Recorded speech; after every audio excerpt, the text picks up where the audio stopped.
자, 봅시다. 약점 체크 8번째입니다. 1번. 다음 중 사이시옷의 쓰임이 잘못된 것 그랬죠? 됐어요? 자, 사이시옷을 쓰는 거는 뭐가 있죠? 조건이 크게. 그렇죠. 대전제가 합성어이면서 뭐인 경우? 울림, 소리인 경우이다. 자, 그래서 첫 번째 조건이 뭐죠? A와 B의 합성어일 때 뒤에 무슨 소리가? 예사 소리가 뭔 소리로 되는 경우? 된 소리가 되는 경우 받쳐 적는다. 그런데 울림 소리일 때 여기가 뭐이면은 모음이면은 무엇을 적고 시옷을 받쳐 적고 자음이면 앞에 소리가 자음이면 시옷을 받쳐 적을 수가 없는 거죠. 두 번째는 뭐죠? A와 B가 있을 때 뭐 여기에 뭐가 왔을 때 니은과 미음이 왔을 때 뭐가 되는 거죠? 니은이 첨가되는 현상. 생각나요? 안 나요? 그럴 때 뭐가 첨가된다? 니은이 첨가된다. 세 번째는 뭡니까? A와 B가 있을 때 자, 이때는 A 앞에 소리가 무엇이 관계없이 울림 소리에 관계없이 다시 말하면 여기는 울림 소리가 와도 되고 안 울림 소리가 와도 되는 경우죠. 그런데 뒤에 소리가 뭐가 된다? 이 모음이나 또는 이 선행 모음이 오는 경우 그때 무엇이 니은 또는 니은이 첨가된다라면 사이소리 현상이 되더라. 마지막으로 네 번째는 한자 합성어의 경우죠. 한자 합성어는 뭘 할 수가 없다. 사이시옷을 받쳐 적지 않더라. 단 6개만 제외하고 한자 합성어는 기본적으로 사이시옷을 받쳐 적지 않는데 예외적인 6개가 있었다. 뭐죠? 곶감 같은 그렇죠. 새빵살이 착간의 숫자 택간간 횟수 6개는 무엇하더라? 받쳐 적더라. 자, 그런데도 불구하고 이게 헷갈린 게 윗입술이죠. 왜요? 니은이 첨가되죠. 이 모음이 왔으니까. 두 번째 콧구멍이죠. 반대말 아닙니다. 반대말입니다.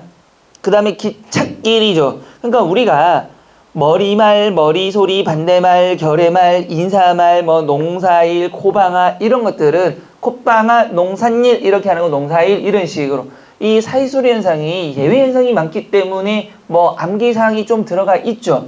꼭 기억해 두시기 바랍니다. 그래서 정답은 3번이 되고요. 2번 다음에서 형태소와 단어에 대한 설명으로 바른 것을 묶은 것. 자, 어떻게 보면 형태소와 단어를 내가 과연 모를까라고 생각하는데 헷갈릴 수도 있어요. 형태소란 건 뭐죠, 여러분들?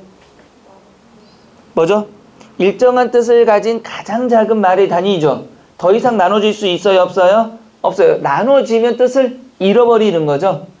자, 그러면 형태소는 더 나누면 뜻을 잃어버리게 된다. 기억은 맞습니다. 두 번째 단어는 2개 이상의 형태소로 이루어진다. 아니죠. 하나의 단어에 하나의 형태소인 경우도 있죠, 분명히. 그러니까 2번 틀렸고요. 단어와 형태소는 모든 문장에서 홀로 쓰인다? 에헤이, 형태소 중에는 뭐가 홀로 쓰일 수 없는 것들이 다죠. 형태소는 혼자 쓰일 수 있어요? 자립 형태소와 의존 형태소 이런 건 붙어야만 되는 거죠. 또 단어도 홀로 쓸 수 없는 것도 있죠. 예를 들면요, 의존 명사라든가 조사 이런 것들은 홀로 쓸 수가 없습니다. 4번 매개 모음과 사이시옷은 형태소로 보지 않는다. 맞죠? 이거 한 적이 있습니다. 그래서 정답은 몇 번이 된다? 3번이 되는 겁니다. 3번 별표치고요. 다음 밑줄 친 대명사의 종류가 다른 것은 뭘 낸 겁니까? 결국은 미지친과 무엇을 낸 거다? 미지친과 부정칭에 대해서 물어본 겁니다. 자, 1번 같은 경우는 너는 누구의 얼굴이 가장 먼저 떠오르냐? 누구? 이건 뭡니까? 아무도 알 수 없으니까 미지칭입니다. 두 번째, 말꼬리를 올리며 신경질적으로 너가 왔어? 이거 미지칭이에요? 아니면은 부정칭이에요 도대체? 여러분 말꼬리를 올리면 뭐가 되고요? 부정칭이 되고 말꼬리를 내리면 미지칭입니다. 누구는? 또 뭘 붙으면 나나 또는 도가 붙으면 뭐죠? 부정칭이 되는 겁니다. 그래서 2번 보면 말꼬리를 올리면 신경질적인 거죠. 올라가야 되는 거죠. 그러면 부정칭입니다. 그래서 정답 몇 번? 1번이 되는 거죠. 4번 밑줄 친 서술어의 자릿수가 다른 하나는 사랑하셨다죠. 자, 사랑하셨다 보니까 몇 자리 서술어입니까? 어머니는 사랑했죠. 누구를? 나를 사랑했으니까 몇 자리? 2자리. 주어와 목적어를 필요로 하는 2자리 서술어입니다. 읽었죠. 누가? 나는 읽었죠. 뭐를 읽은 겁니까? 책을 읽은 행위죠. 그러니까 역시 주어 목적어를 필요로 하는 2자리입니다. 만들었죠. 여러분 만들었죠. 누가? 우리가 무엇을? 터널을 만든 겁니다. 몇 자리입니까? 역시 2자리입니다. 주셨죠. 이거 외웠습니다. 이미. 주셨다는 몇 자리죠? 3자리란 건 이미 알고 있습니다. 그럼 한번 봅시다. 주셨죠. 누가? 할아버지는 뭐를 줬죠? 세뱃돈을 누구에게? 부사어가 반드시 필요한 3자리 서술어. 정답은 4번입니다. 자, 5번 기역 디귿에 있는 것에 대한 get에 대한 설명으로 바른 것. 여러분 우리 시제 중에서 이 문제가 되는 게 get은 무슨 시제입니까? 미래 시제죠. at과 ot은요? 분명히 이럼에도 불구하고 이 시제가 확실하게 맞지 않는 경우들이 있습니다. 문맥에 따라서 달리 봐야 되는 경우들도 분명히 생겨요. 자, 어쨌든 get에 대한 설명으로 바른 겁니다. 따져보니 그 책은 벌써 10년 전에 보았겠더군요. 그랬습니다. 그럼 1번 기억에서 at과 함께 쓰인 것으로 보아 get은 과거를 나타낸다. 맞을까요? 틀릴까요? 틀리죠. 왜냐면 과거 시제 문장이긴 해요. 분명히 기억이. 맞아요, 안 맞아요? 근데 기억이 과거가 아니라 뭡니까? 추측을 나타내는 겁니다. get, 추측의 의미를 갖고 있는 겁니다. 그래서 1번 틀렸고요. 2번 니은. 아마 지금쯤 친구들이 숙소에 도착하겠는데 니은에서 지금이라는 말과 함께 쓰인 것으로 봐 get은 현재 시제다. 분명히 이것도 현재 시제 문장 맞아요. 역시 현재 시제 문장은 맞지만 get은 뭘로 쓰이고 있다? 추측으로 쓰이고 있다라는 것. 3번 디귿 보니까 이 녀석은 커서 훌륭한 인재가 되겠어. 현재 상황을 보고 판단을 내리고 있으므로 get은 현재 시제를 나타낸다. 에헤이 아니죠. 미래 시제 문장이고 get은 이때는 뭘로 쓰인다? 추측이 아니라 미래 시제로 쓰이고 있는 겁니다. 됐어요? 그래서 틀렸고요. 4번이 뭐가 되는 겁니까? 보니까 기억, 니은, 디귿을 종합해보면 get은 미래 시제도 나타내지만 몇 번? 3번 디귿을 통해서 추측을 나타내기도 한다. 기억과 니은을 통해서. 정답은 4번입니다. 6번 다음 중 화자의 의도를 간접적으로 공손하게 표현하는 간접바라와 거리가 먼 겁니다. 1번 조용히 좀 해주시겠어요? 간접바라 맞아요? 틀려요? 공손하게 하는 거 맞아요? 틀려요? 맞습니다. 2번 여러분 좀 조용히 해주세요. 이거 간접바라예요? 아니에요? 왜입니까? 소리를 낮춰달라라는 명령의 내용이죠. 그러니까 뭐가 되는 거죠? 명령문의 표현이니까 직접바라입니다. 그런데 1번은 왜? 해주시겠어요? 의문이죠. 의문의 형태로 부탁을 하고 있는 겁니다. 그래서 간접바라가 되는 겁니다. 1번 같은 경우는. 되셨나요? 그러니까 1번과 2번이 뭔 차이예요? 이러지만 자, 뭐 하면 의문형식으로 하면은 간접바라가 되는 거고요. 명령형으로 갖고 있으면 직접바라가 됩니다. 명령은 뭐 하는 거죠? 뭘 해야 됩니까? 행동의 변화를 요구해야 되니까. 직접. 자, 7번 다음 어문 규정 기억 디귿의 사례로 적절하지 않은 겁니다. 근데 여러분 이거 어디서 많이 봤던 것 같지 않아요? 이런 형식은? 수능에서는 이렇게 보기를 주고 한번 찾아보라고 하는 거죠. 근데 아직까지 여러분들이 익숙한 건 뭐죠? 이런 거 없이 바로 찾는 그런 틀에 익숙해져 있었을 겁니다. 한번 봅시다. 적절하지 않은 것 그랬습니다. 전미사가 붙어된 말 19항 어간에 이나 미음이 붙어서 명사가 된 것과 이나 희가 붙어서 부사로 된 것은 그 어간에 무엇을 원형을 받쳐 적는다 그랬습니다. 그러면 땀바지 딴밭 이가 되는 거죠. 그러니까 뭐가 이거 1번은 맞아요, 틀려요? 자, 어간에 받다에다가 뭐가 왔습니까? 이가 됐죠. 그래서 부사가 됐으니까 뭐가 되는 겁니까? 원형을 받쳐 적는 건 맞고요. 다만 2번도 우울음도 기본형이 뭡니까 여러분들? 울다에다가 음이 된 거죠. 그러니까 원형 밝혀 적는 건 맞습니다. 명사가 된 거니까요. 다만 어간에 이나 음이 붙어서 명사로 바뀐 것이라도 그 어간의 뜻과 멀어진 것은 원형을 밝혀 적지 않는다. 걸다에다가 음이 걸음 비료래요. 이거는 뭐가 된 겁니까? 어간의 뜻과 뭐가 됐으니까 멀어진 거니까 뭐를 받쳐 적지 않는다? 원형을 받쳐 적지 않는다. 맞고요. 붙임 어간의 임, 이나 이외에 모음으로 시작된 전미사가 붙어 다른 품사로 바뀐 것은 그 어간의 원형을 밝혀 적지 않는다. 막에는 뭐죠 여러분들? 막에는 뭡니까? 막 다음에 뭐가 붙었죠? 애가 붙은 거죠. 맞아요, 맞아요. 그럼 막은 뭡니까? 막이가 뭐예요, 막이가? 전미사 애가 붙어서 명사로 바뀌었죠. 그러니까 이거는 뭐가 되는 거예요? 원형에서 멀어졌어요, 안 멀어졌어요? 멀어졌죠. 그러니까 막애가 아니라 막개가 돼야 되는 거죠. 정답은 4번입니다. 우리 교재 안 하는데? 뭐 죄송까지요. 괜찮아, 와서 봐도 돼. 아예 안 보여. 괜찮아. 자, 열로 줄게. 여기 딱, 이 허리 숙이고 오면 돼. 허리 숙이고 오면 돼. 여기. 그치. 낮은 포복. 우리 군대에서 막 남학생들 그런 거 많이 해봤잖아. 낮은 포복. 안 해봤어? 면제? 면제? 안 해봤어? 지금은 잘 모르겠는데 하도 군대 갔다 온 지가 너무 오래돼서 몇 년이 지났지? 30년까지는 아니고 30년까지 그렇게 하진 말고 한 25년 됐나? 한 25년 됐나? 근데 어쨌든 지금은 잘 모르겠지만 그때 막 폭탄도 터뜨려주고 막 초주망하고 지금도 뭐 그거 하겠지 당연히. 그때 왜 그렇게 짜증이 나든지 지금은 이렇게 보면서 그 자식들 막 이러고 있는데 그때 왜 그렇게 짜증이 나든지 가끔가다 그거 있잖아. 왜 뭐지? MBC에서 하는 거 뭐죠 그거? 뭐야 군인들 그 연예인 나와서 군대 체험하는 거. 진짜 사나이. 그거 보면서 한참 웃어. 군대 좋아졌다. 밥 먹는 것도 보면서 좋아졌다. 이러고 생활하는 숙소도 보고 이거 좋아졌다 막 이런 얘기를 하는데 그러니까 옛날에 우리 아버지가 내 군대 갈 때 했던 말이 생각나요. 요즘 군대가 군대이니? 요즘 군대가 군대이지 그러면 그랬던 기억이 납니다. 저도 이제 나중에 얘기하지. 요즘 군대가 군대니? 그 말을 하겠죠. 어쨌든 다시 가서 8번. 신체 장애로 인한 마음의 장애라는 제목으로 글을 쓰려고 한다. 신체의 장애로 인한 마음의 장애입니다.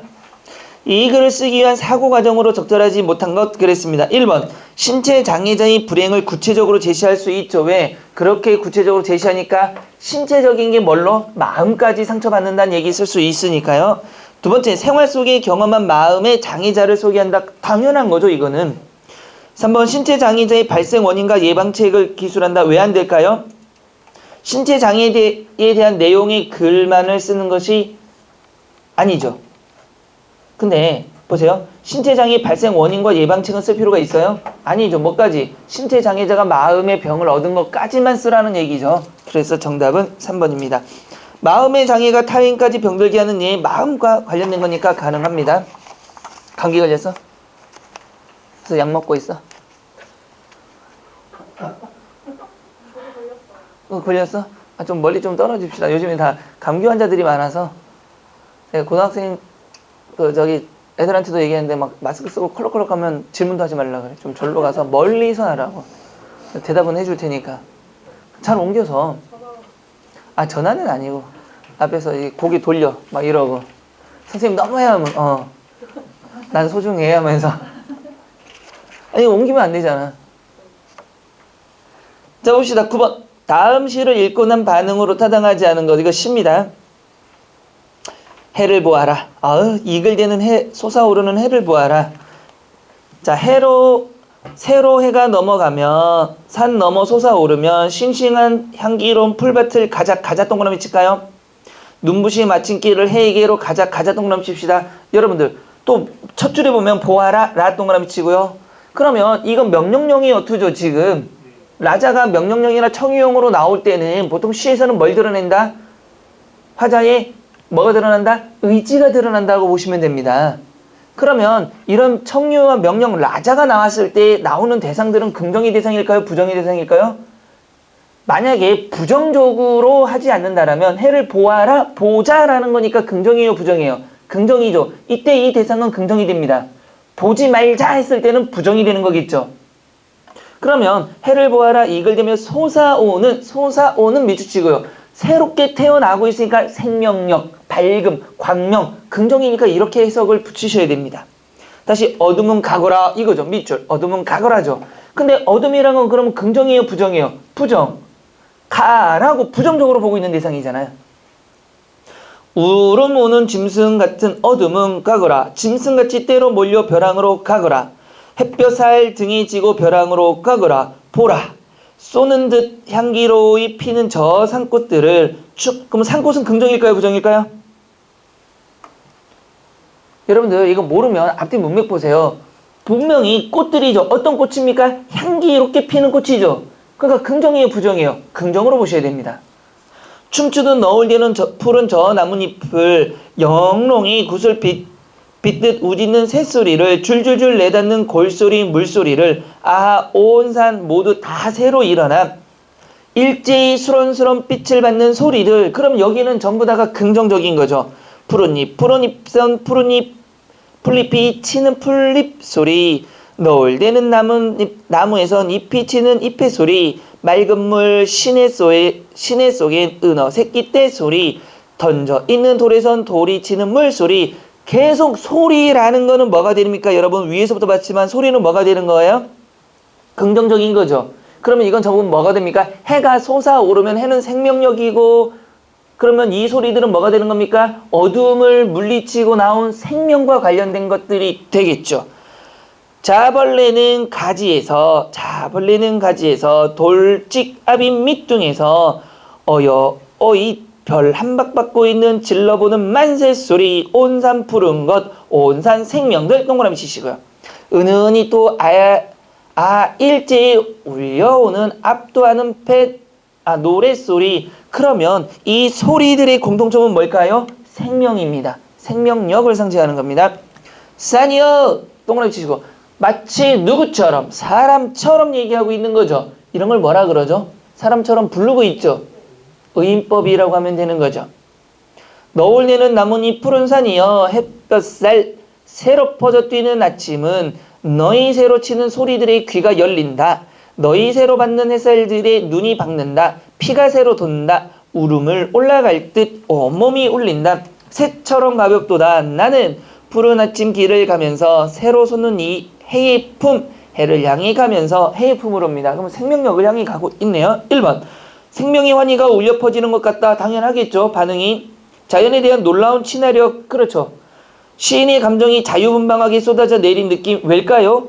이거 어쩌한 특정한 형식을 갖춘 게 아니고 산문 형식으로 막 쓰고 있으니까요. 네 번째, 대립과 갈등을 극복하고 얻은 승리에 대한 힘찬 노래. 대립이 있나요, 여러분들 혹시? 대립이 있어요? 갈등이 있어요? 물론 어둠이 물러가고 아침이 오는 거지만 어둠과 대립은 아니죠. 시간이 되니까 아침이 오고 어둠은 물러가는 행위지 어둠이 거기서 방해를 하거나 이런 게 아니었습니다. 그래서 정답은 4번이 되고요. 10번 다음 글을 이루고 있는 주된 정사와 가장 가까운 것. 만남, 이별, 그리움, 연모입니다. 한번 볼까요? 시인들이 흔히 노래해온 것처럼 삶이 하나의 긴 여행이라면 그 구비구비에서 우리가 만나는 사람들 또한 길동무로 부를 수 있으리라.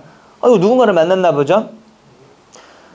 그들 중에서 단 한 번 만남의 마주침으로 스쳐버리는 사람도 있고, 또는 첫 만남의 서먹서먹함이 가시기도 전에 헤어져 종래 기억에서조차 사라져버리는 사람도 있다. 하지만 너무나 갈림길을 빨리 만나 가슴속에 애틋한 연모를 미처 드러낼 겨를도 없이 잃어버리고만 첫사랑의 소년함, 우리가 준비 없이 맞닥뜨린 삶의 비참함과 공허에 시달릴 때 빛처럼 다가오던 말씀과 지혜의 스승들 또는 거칠고 외진 세월의 길목에서 그 쓰라림과 외로움을 함께 나눈 지난날의 벗들처럼 그 어떤 시간의 파괴력으로부터 또 살아남은 문득문득 그리움으로 떠오르는 이들이 있다. 그러면 전체적으로 뭐가 됩니까? 옛날에 이런 사람을 만난 적도 있고 헤어진 적도 있는데 아이 그 사람들 지금 뭐하지? 보고 싶다 이런 거죠. 그러면 연모가 아니고 뭐가 돼야 되는 겁니까? 그리움이 되는 거죠. 여러분들도 언젠간 뭐 가끔씩 이런 사람들 있지 않아요? 가다가 걔 뭐하나? 걔 뭐하고 있을까? 뭐 이렇게 좋게 생각하는 사람도 있고 어이씨 걔 진짜 뭐하는지 몰라. 확 죽어버렸으면 좋겠어. 이런 애들도 있고 있지 않아요? 여러분 스스로 생각해보세요. 나는 누군가에게 어떤 존재인가? 그리움의 대상인가 아니면은 뭐 땅속에 묻혀야 대상인가? 잘 생각해 보셔야 됩니다. 그래서 가끔 친구들이 가끔 전화 올 때 보면 좀 반가운 애들이 있어요. 저는 웬만하면 전화번호도 안 바꾸고 컬러링도 안 바꾸거든요. 컬러링만 하더라도 지금 그건 뭐죠? 그게 컬러링 맞나? 전화하면 이게 들리는 게? 그게 십몇 년째 쓰고 있어서 그냥 들으면 내전한 걸 다 알아. 다 압니다. 자, 11번으로 갑시다. 앞뒤 문맥으로 미루어 볼 때 괄호 안에 들어갈 말로 적당한 것 그랬습니다. 자, 수긍 갑니다. 토끼 잡혀 들어가 사면을 살펴보니 강한 지장과 천택지신이 좌우로 옹의를 하였거늘 눈만 깜짝깜짝하고 있을 적에 용왕이 본받에 너 토끼 듣거라. 내가 우연히 득병을 얻어서 명이 들여 물은즉 너의 간이 으뜸이라 하기로 우리 수궁에 어진 신하를 보내어 너를 잡아왔으니 죽노라 하늘 마라. 야 죽는다고 원망하지 마라. 토끼가 생각하니 저놈한테 속절없이 끌려와서 꼭 죽게 되었구나. 한 꾀를 내어 얼른 배를 의심 없이 척 내밀어 자 나 배 따보시오. 용왕이 생각하거늘 저놈이 배를 안 따이려고 무수히 잔말이 심할 텐데 저리 의심 없이 배를 척 내밀미니 띠리리 했구나 이거죠. 그때 뭡니까? 어떤 생각을 해야 돼요, 여러분들? 어떤 생각이 들까요? 뜻밖의 태도에 왜 그러지? 라는 의심을 하겠죠. 그거와 관련된 게 뭡니까? 필류곡절입니다. 여러분, 이 필류곡절이 뭔진 모르지만 오비락 알아요, 몰라요? 까마귀 날짜 배 떨어지는 거 우연히 어떤 일이 맞아 떨어진 거고 구제불능 여러분이죠. 우이독경은 소기의 경일기죠. 아무리 해봐도 의미가 없는 거죠. 그러니까 이 센스도 있어야 되죠. 그래서 정답은 필류곡절입니다. 12번. 다음 글을 비판적으로 바르게 평가한 것은 제가 왜 웃었냐면요. 친구 중에 하나가 꼭 이런 거 있어. 우리나라 사람들 참 재밌는 거 있죠. 뭐 싸울 때 보면 야 배째 막 이런 거 있잖아요. 죽여봐 이러잖아요. 그 친구 중에 진짜 죽여보면 진짜 때리는 애가 있고 장난으로라도 배째 하면 진짜 배를 쳐버려요. 그러니까 걔를 만나서 뭐 야 배째 돈 없어 배째 이러면 절대 안 합니다. 돈 없어? 야 근데 나중에 막 이렇게 해요. 그러니까 한국 사람은 진짜 뭔가를 액션을 취하고 나면 그거 안 하잖아요. 여러분도 그거 안 해요? 아 돈 없어 배째. 여자들은 잘 안 하지만 남자들이 좀 잘하죠. 걔는 진짜 그래. 독특한 놈이 있었는데 지금 뭐 하나 몰라? 그립지는 않은데 궁금만 해요. 별로 친하지는 않았었는데. 자 12번. 다음 글을 비판적으로 바르게 평가한 겁니다. 이번 대통령 선거 투표율을 예측하기 위해 한 여론조사 기관에서 서울의 자동차 등록자를 무작위로 선정해서 전화 여론을 조사했는데 응답자의 3분의 1이 이번 대통령 선거에서 투표할 생각이 없다고 응답했다. 이 여론조사 기관에서 이를 근거로 이번 대통령 선거에서 투표율이 70%를 넘지 못할 것이라고 발표했죠. 비판하라는 얘기입니다. 자, 여론조사는 뭡니까? 통계적 귀납 추론을 해야 되는 겁니다. 통계적으로. 이러하니 결론이 이렇다라고 나와야 되죠.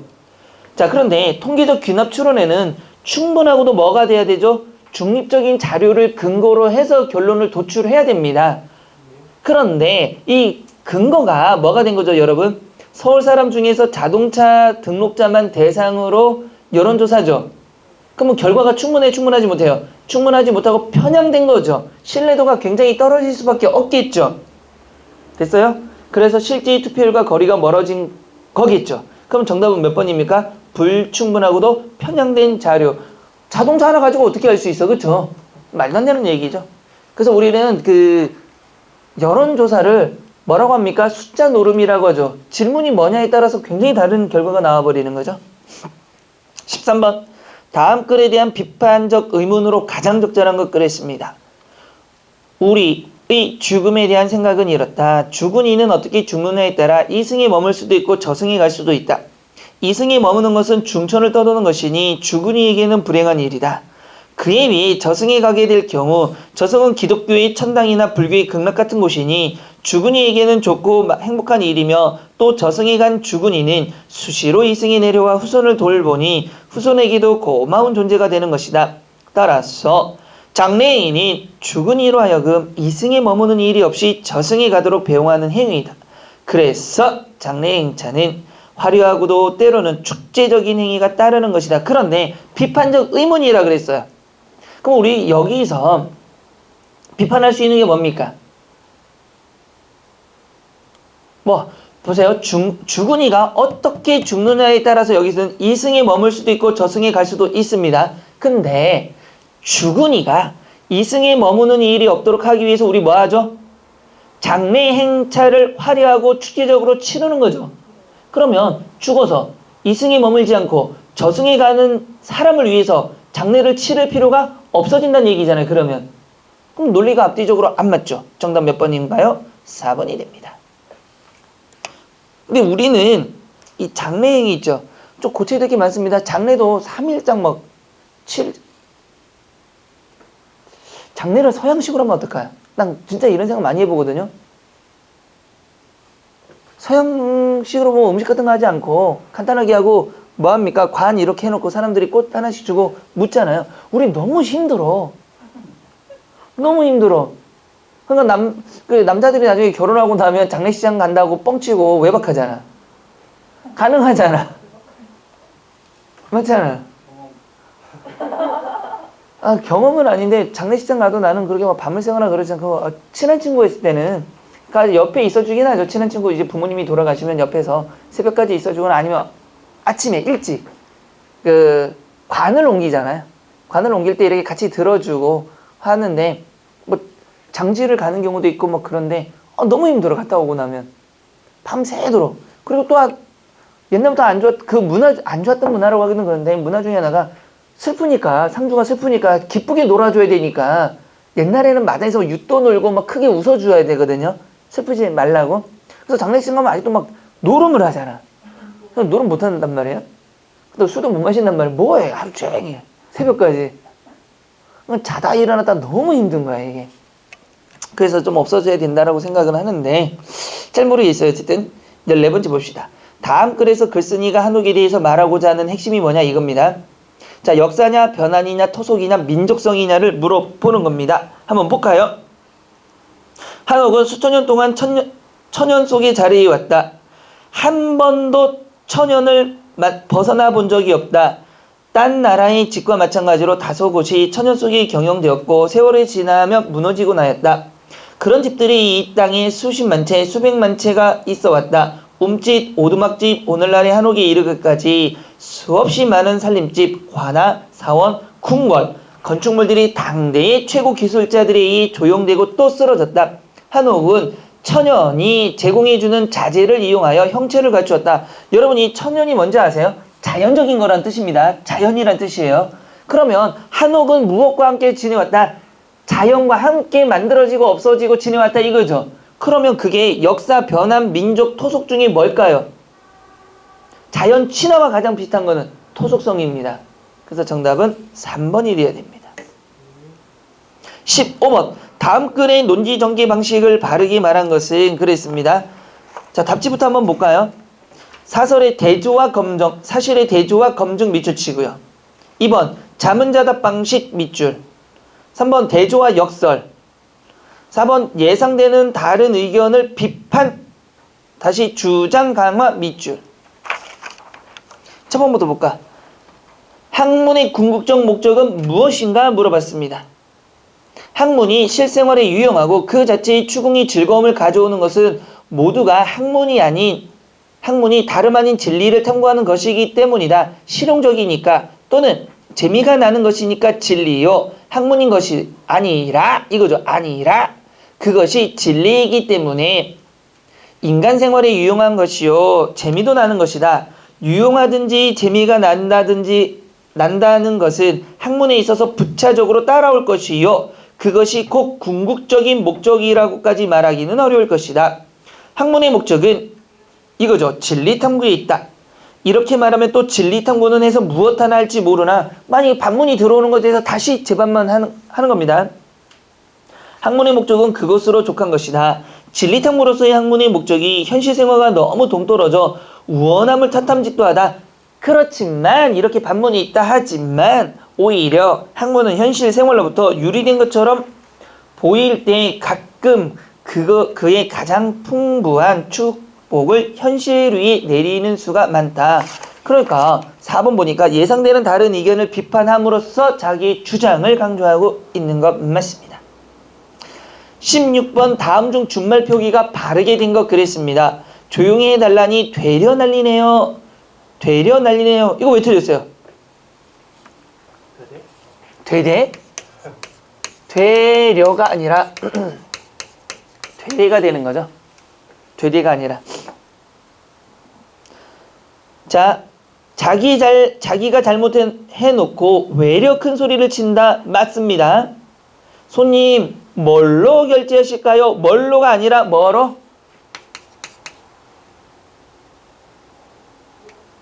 뭐로입니다. 무엇으로니까 뭐로입니다. 그가 깔고 앉아 있는 바람에 아이의 장난감이 부서지고가 아니죠. 부서지고죠.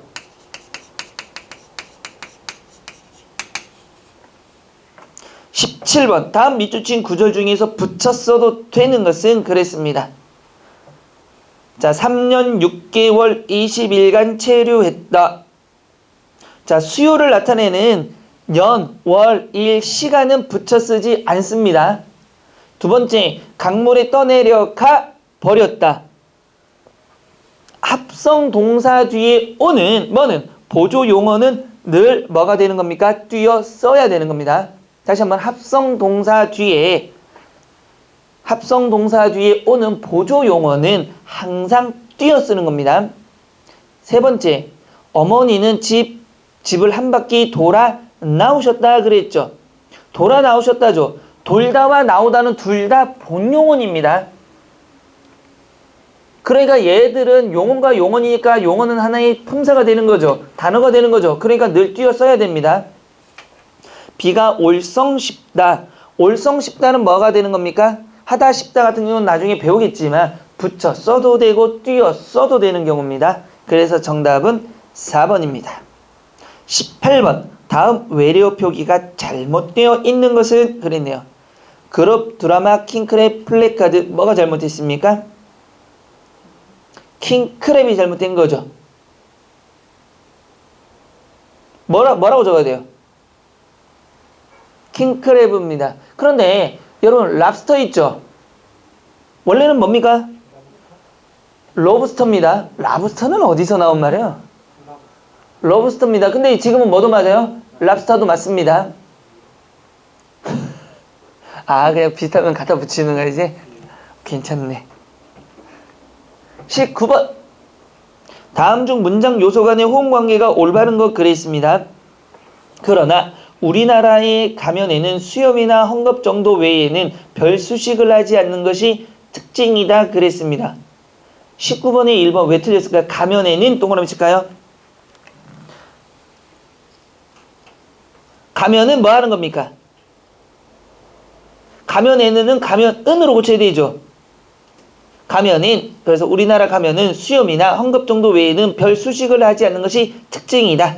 이렇게 하거나 아니면 뭐 하지 않는 것이 특징이다.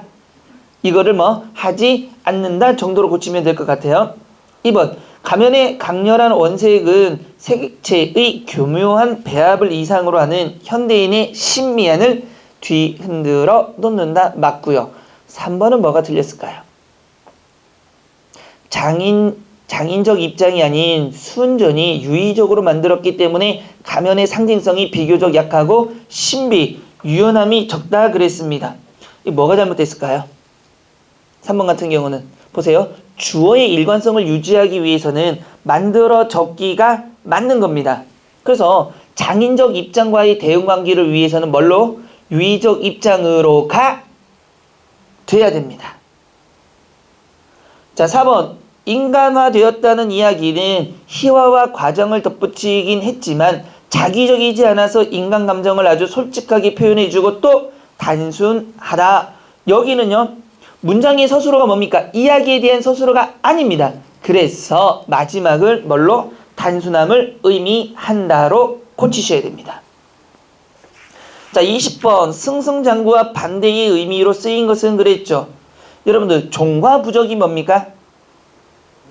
그죠? 적은 수요로는 많은 숫자를 가진 것을 뭐 할 수가 없다? 맞설 수가 없다라는 뜻입니다.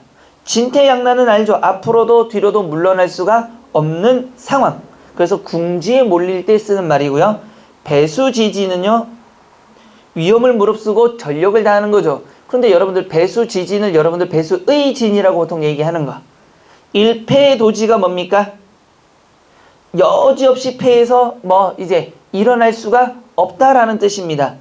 그러면 승승장구와 반대가 되는 건 몇 번인가요? 4번이 되는 겁니다. 되셨죠? 자, 우리 교재 좀 볼까요, 이제?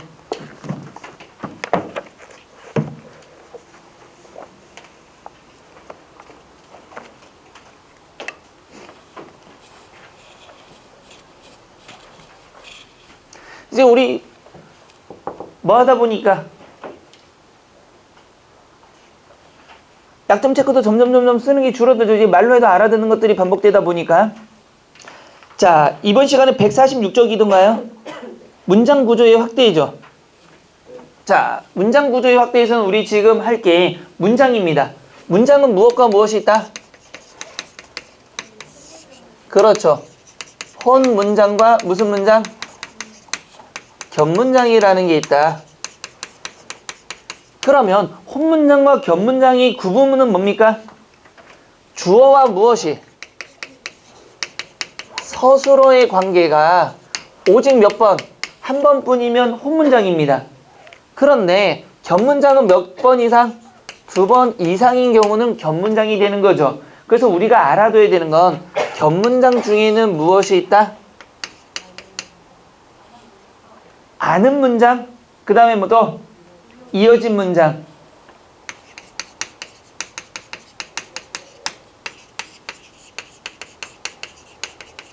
아는 문장 안에는 무슨 문장이 있습니까? 암긴 문장이 있는데 뭘로 암긴 문장이 있다? 명사절. 또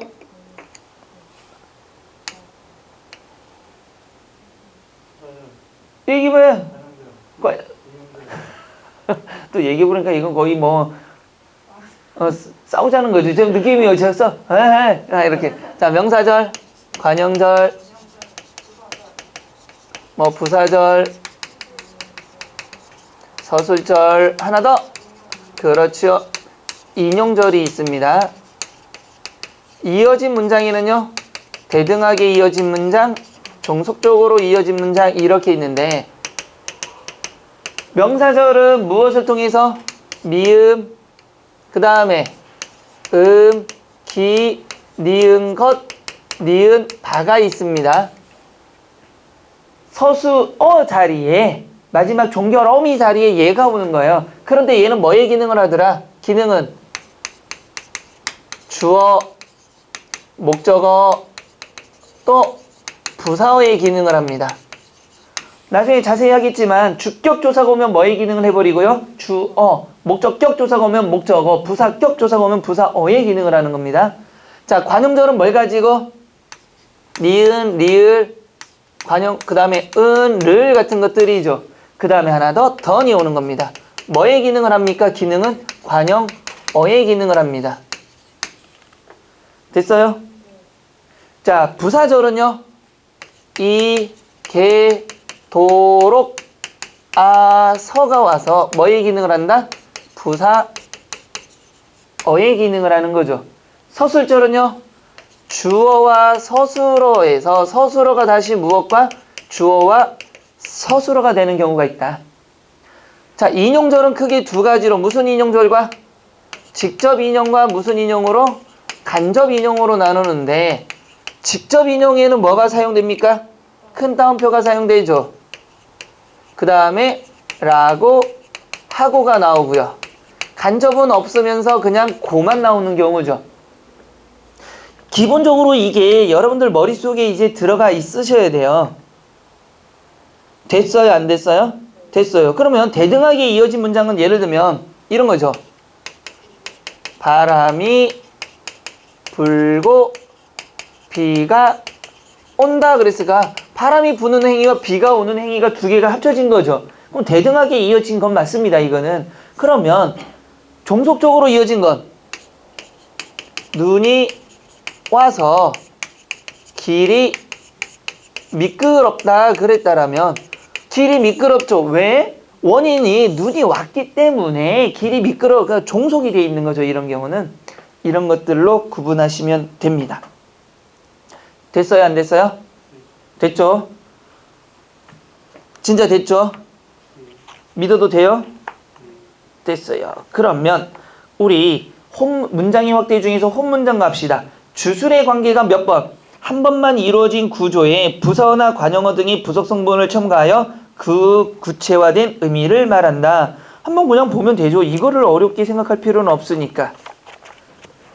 자, 안긴 문장과 아는 문장입니다. 여러분들, 아는 문장과 안긴 문장은 제가 늘 얘기하는 게 문장만 보면 몇 가지로 보여요? 하나로 보여요. 근데 그 안에 또 다른 문장이 들어있다는 얘기죠. 그러니까 엄마가 애기를 이렇게 포 안고 길을 걸어가고 있어요. 앞에서 보면 분명히 몇 명이죠. 사람이 둘이에요. 근데 뒤에서 보면 몇 명처럼 보여요? 하나처럼 보이는 거죠. 그러니까 엄마 안에 다시 누가 있는 거죠? 아기가 있는 거죠. 그럼 엄마가 아는 문장이고 아기가 안긴 문장입니다. 그래서 이 절의 개념이 아기 안긴 문장이 되는 거고요.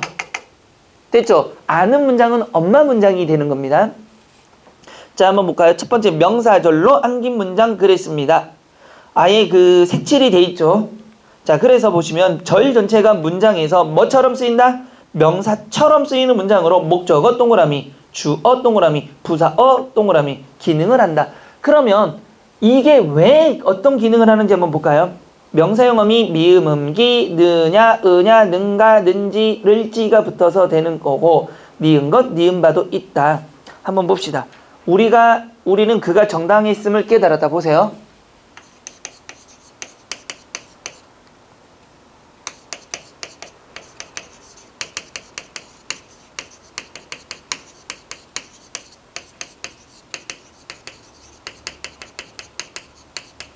또 하나 해봅시다. 그 밑에 나온 거.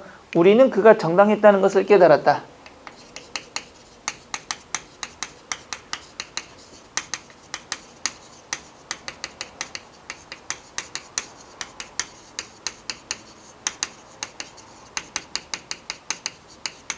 하나 더 해봅시다. 그가 공무원이 된 것을 니은 것이 있으니까 농부들은 비가 오기를 기원했다.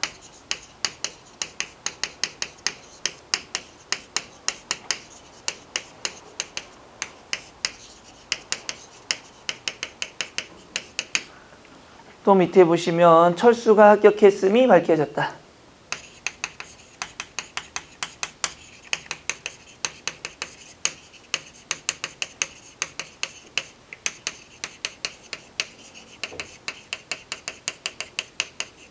하나 더 해봅시다. 뭘로 할까요? 나는 그가 돌아왔는지를 모른다. 언제 써도 되고요.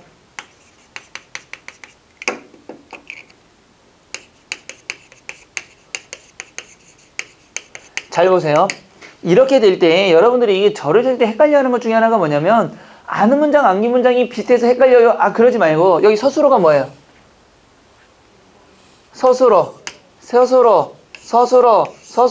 서술어를 지우면 이제부터 주술이 나오냐를 보면 되는 거예요. 왜냐면 이거 엄마니까 엄마 빼야 되잖아요. 엄마를 해체시켜야 된단 말이에요. 그럼 잘 보세요. 그가 정당했다 말이 돼야 안 돼요. 주어 서술어 돼야 안 돼요. 그가 정당했다죠. 원래는 맞죠? 분명히 다 자리에 뭐가 왔습니까? 음이 왔으니까 무슨 절? 명사절이 되는 겁니다. 근데 명사절까지는 됐는데 조사 뭐가 왔어요? 목적격 조사가 왔죠. 그러면 명사절이면서 뭐의 기능을 하는? 목적어의 기능을 하는 겁니다. 근데 여기도 잘 보세요. 깨달았다 뺀 거야. 자, 우리는 그가 정당했다. 그 다음에 뭐가 왔을까요? 니은 것이 온 겁니다. 니은 것. 그러니까 음과 니은 것은 같다라는 얘기예요. 음의 기능이 니은 것의 기능과 똑같은 거예요. 이해됐어요? 자, 세 번째. 빼고 나니까 비가 오다 돼야 안 돼요. 비가 오다. 되죠?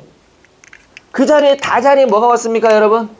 비가 오다 자리에 뭐가 온 거예요? 기가 왔으니까 무슨 절? 명사절이 되는 거죠. 그런데 뒤에 보니까 무슨 조사가 왔다? 목적격 조사가 왔으니까 뭐의 기능을 하는? 그렇죠. 목적어의 기능을 하는 명사절이 되는 겁니다. 그러면 여기는요. 밝혀졌다 빼고 나니까 철수가 합격했다죠. 했다 자리에 뭐가 왔습니까? 음이 왔으니까 명사절이에요. 그런데 조사 뭐가 왔죠, 여러분? 이가 왔으니까 뭐의 기능을 하는? 주어의 기능을 하는 명사절이 되는 겁니다. 그럼 보세요. 그가 돌아왔다죠. 왔다 자리에 뭐가 왔습니까? 니은지가 왔죠, 다시. 니은지도 명사절이죠.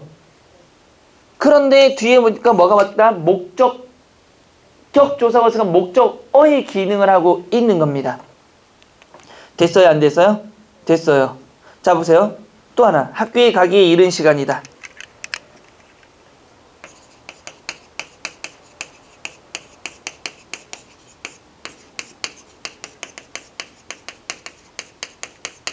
자, 여기서 전체 주어가 뭡니까? 시간이다죠. 서술어가. 그 얘 지워요. 근데 여기 뭐가 지금 빠졌죠?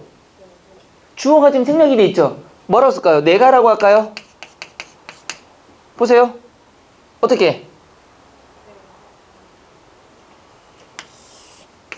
뭐가 왔어요? 기, 가다 자리에. 무슨 절? 명사절. 뒤에 조사, 부사격 조사. 그러니까 뭐의 기능을 하는? 부사어의 기능을 하는 명사절.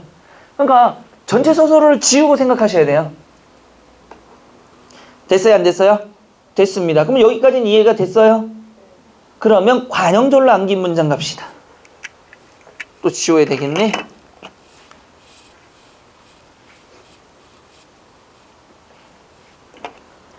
관형절로 암긴 문장 다시 한번 볼까요? 뭐가 됐습니까?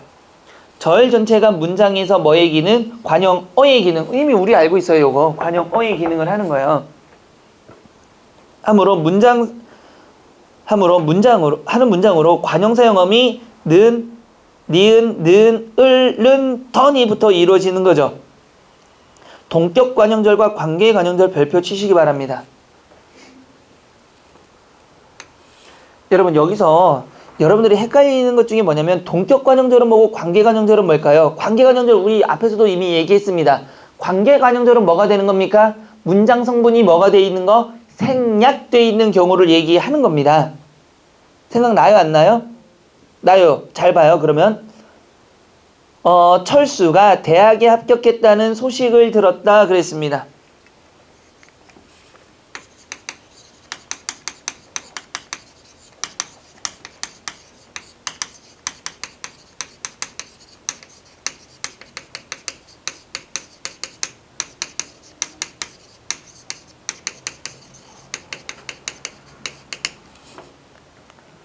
자, 철수가 대학에 합격했다.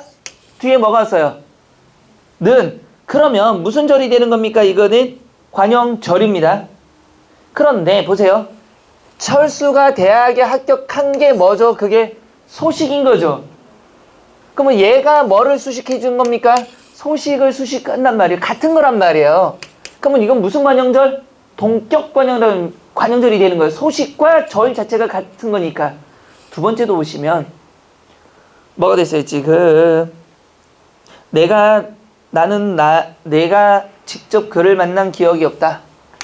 나는 내가 그를 직접 만난 기억이 없다니까. 이거 서술어 빼요. 그럼 이 안에 내가 그를 직접 만나다 돼야 안 돼요? 만나다 자리에 뭐가 온 겁니까? 니은이 붙은 거죠. 무슨 절? 관형절이죠. 그런데 내가 직접 그를 만난 게 뭐과? 기억과 같은 말이죠. 기억과 같은 거죠. 이거 동격 관형절입니다. 그 기억이 어떤 기억이에요? 내가 너를 만난 기억이 내가 너를 만났다라는 기억이 없는 거잖아요. 기억이 이 관형절이 똑같은 거야. 하나 더 합시다. 있는 김에. 그가 우리를 도와준 일을 잊지 맙시다.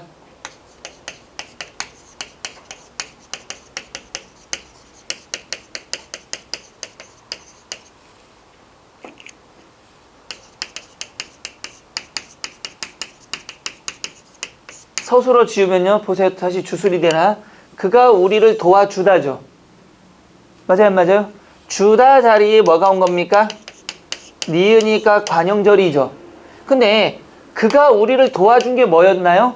1이었죠. 그러니까 얘와 얘가 뭐가 되는 겁니까? 동격 관형절이 되는 겁니다. 그런데 관계 관형절 할 때 시험에 나올 거리가 또 있어요. 여기서 관계 관형절 별표 치시고요. 특히나가 관형절의 수식을 받는 체언이 관형절의 한 성분이 되는 경우를 말하는데 옆에다가 쓸까요? 뭐가 생략된 경우? 문장 성분이 생략된 경우. 그걸 관계 관형절이라고 합니다.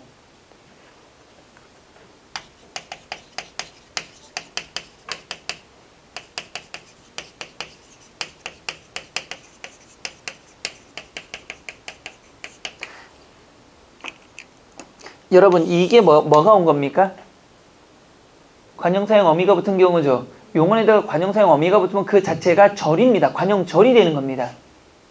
그때 여러분들 헷갈리면 이렇게 보시면 돼요. 요 뒤에 있는 거 있죠. 요 뒤에 있는 거. 뒤에 있는 게 생략이 됐다고 보시면 돼요. 보세요. 넓다 자리에 뭐가 온 겁니까? 관형절이 되려면 은이 온 거죠. 뭐가 넓은 거죠? 밭이 넓다니까 앞에 뭐가 생략되었을까요? 주어가 생략된 경우죠. 밭이 넓다. 돼야 안 돼요? 주어가 생략돼서 절이 된 겁니다. 지금. 두 번째도 한번 볼까요? 철수가 그린 그림이 좋다. 그린 그림이 좋다. 잘 봅시다. 이거 뭡니까? 철수가 뭐하다? 그리다에다가 관형사형어미 니은이었으니까 절이 됐죠. 지금 보세요. 철수가 뭐를 그리다? 그림을 그리다죠. 그러면 여기에는 뭐가 생략된 겁니까? 그림을이라는 목적어가 생략된 겁니다. 지금 세 번째도 한번 봐요. 학교에 가는 철수를 영희가 보았다.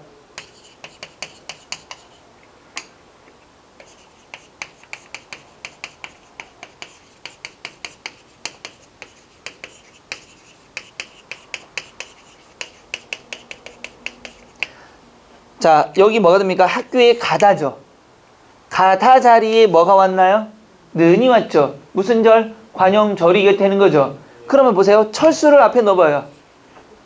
학교에 철수를 가다가 아니죠. 철수가 학교에 가다니까 뭐가 또 생략됐습니까? 주어. 뭐? 철수가가 생략이 된 거죠. 그러니까 여러분 간단하잖아요. 뭐든지 간에 뒤에 거와 대등한 이야기냐 아니면 뒤에 문장이 생략됐느냐에 따라서 무슨 절과 무슨 절? 관형절 중에서 뭐? 동격관형절이냐 관계관형절이냐 동격관형절이냐가 성립이 된다는 얘기예요. 하나만 더 해봅시다. 이것은 내가 읽던 책이다.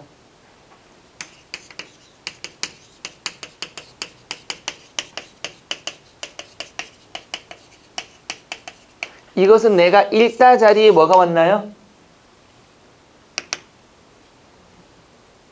내가 읽다 자리에 뭐가 왔어요? 던이 왔으니까 무슨 절? 관형절이죠.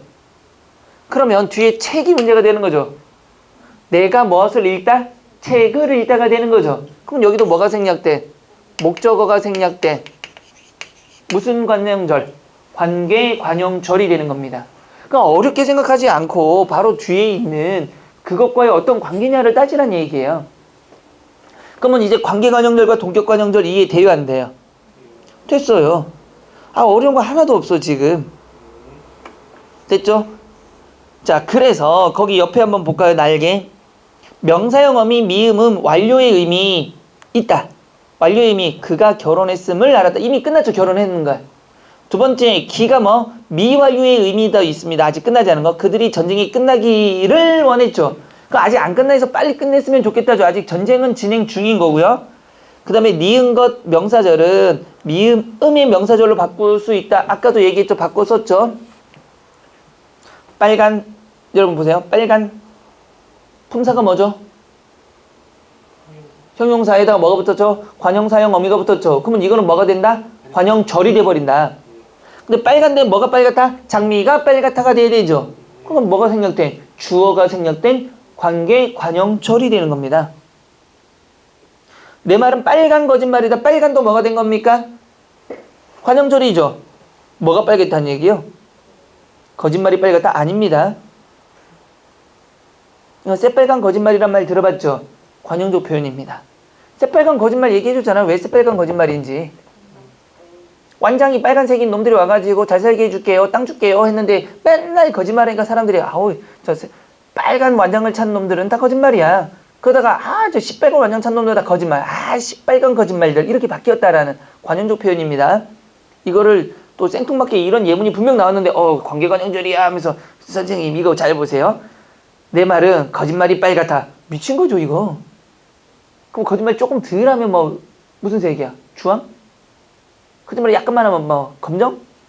관형적 표현입니다. 잘 기억하시고요. 자, 학습 체크 한번 볼까요?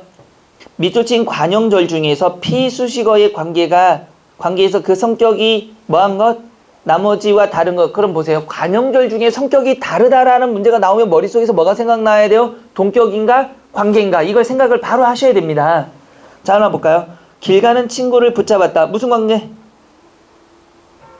길 가다죠. 가다죠. 뭐가? 누가? 친구가 길을 가다가 돼야 되는 거죠. 무슨 관형절? 관계 관형절이 됩니다. 주어가 생략된 관계 관형절. 두 번째는요. 고기를 주식으로 먹는 사람들은 건강이 썩 좋지 않다. 고기를 주식으로 먹다죠. 누가? 사람이 고기를 주식으로 먹다가 되는 겁니다. 무슨 절? 무슨 관계? 관형절? 관계 관형절. 순이는 어제 고향에 살고 있는 가족들에게 편지를 붙였죠. 자, 고향에 살고 있는 가족들에게 편지를 이건 뭡니까? 가족이 고향에 살고 있다죠. 그러니까 주어가 생략된 관계 관형절입니다. 그 사람이 결국 실패했다라는 사실을 남한한다. 자, 그 사람이 실패했다라는 게 뭐죠? 팩트, 사실이 되는 거죠. 그러니까 이거는 동격 관형절이 되는 거고요. 5번, 여기 팔리는 물건은 모두 질이 좋다. 뭡니까? 여기서 팔리다죠. 뭐가? 물건이 여기서 팔리다가 돼야 되는 거죠. 그러니까 주어가 생략된 관계 관형절이 되는 겁니다. 여러분들 이제 이해돼야 안 돼요. 이런 문제들이 지속적으로 이제 나올 거니까 여러분 잘 생각해 보셔야 됩니다. 자, 부사절로 안긴 문장은 잠깐만 쉬었다 갑시다.